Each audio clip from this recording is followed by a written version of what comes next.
Today, Microsoft announced in a blog post it plans to spend $80 billion in fiscal 25 on the construction of data centers that can handle artificial intelligence workloads. Advancements in AI technology are pushing chip makers to be more optimistic about 2025. Headwinds, we know, though, could come from geopolitical and competition concerns. Joining us now to talk about all this is Tejas Desai, Global X Assistant Vice President and Research Analyst. Tejas, always good to see you. So let's start with that Microsoft news. They're going to drop $80 billion on these AI data centers. Tejas, listen, that's a big number. It's a headline maker. It's not that surprising, though. Listen, investors know big tech, they're spending big on building out AI.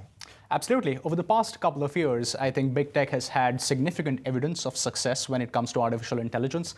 They've been delivering services through their cloud computing franchises, through their existing technology platforms, and they see the ROI value of those investments, and they're coming back bigger and stronger for more. And that benefits companies like Nvidia that provide the chips, the infrastructure that is needed for AI, but also a large number of data center companies as well as other semiconductor players.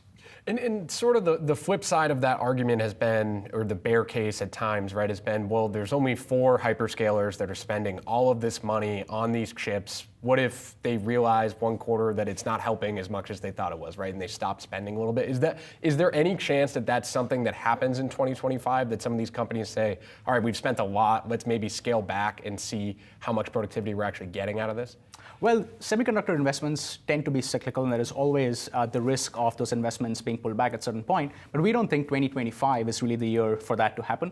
Number one, mostly because the Blackwell chip that Nvidia is bringing out to market is incredibly efficient and powerful, and we believe that still will deliver a lot of the compute power that is necessary. But outside of that, if you zoom out and focus on where this trend is going, AI infrastructure is maturing, and by 2030, in fact, we believe that nearly 80% of all of the spending that goes towards AI investments will go on AI inferencing infrastructure.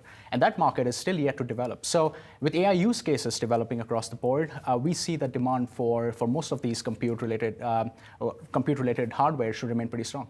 And so you mentioned Nvidia, Tejas, which had obviously just a stellar 2024.